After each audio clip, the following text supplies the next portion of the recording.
तुम अधिकारी, प्रथम पूजा के तुम अधिकारी। हे गजमुख गणेशा हितकारी, हे गजमुख गणेशा हितकारी। प्रथम पूजा के तुम अधिकारी, प्रथम पूजा के तुम अधिकारी। हे गजमुख गणेशा हितकारी, हे गजमुख गणेशा हितकारी।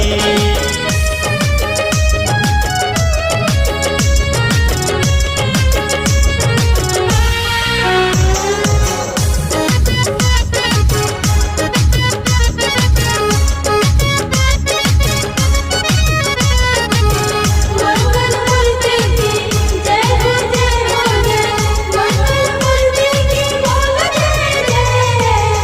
तुम ही बुद्धि और विद्या के दाता, कौन तुम सा जगत में है ज्ञाता। तुम ही बुद्धि और विद्या के दाता, कौन तुम सा जगत में है ज्ञाता। तुम दानी हो दुनिया भिखारी, तुम दानी हो दुनिया भिखारी। हे गजमुख गणेशा हितकारी, प्रथम पूजा के तुम अधिकारी। हे गजमुख गणेशा हितकारी। हे गजमुख गणेशा हितकारी।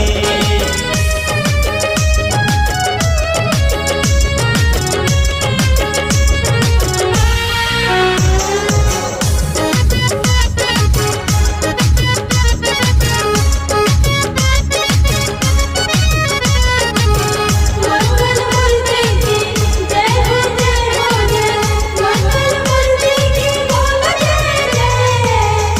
तेरे आने से मंगल है आता, तुमसे सुख समृद्धि जग पाता।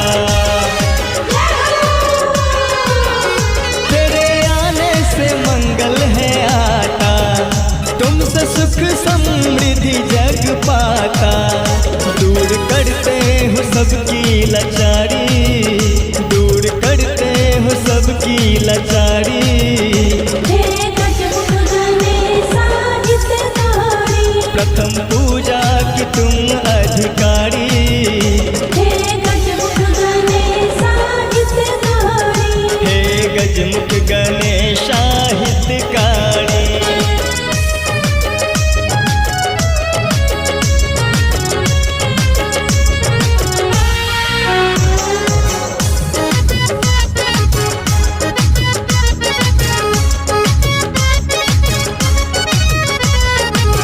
मंगल मूर्ति की जय हो जय हो जय, मंगल मूर्ति की बोल जय जय।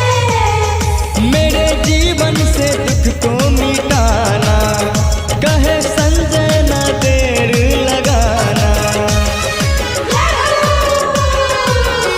मेरे जीवन से दुख को मिटाना, कहे संजय ना देर लगाना। बनी आत्मा श्रवण की दुखी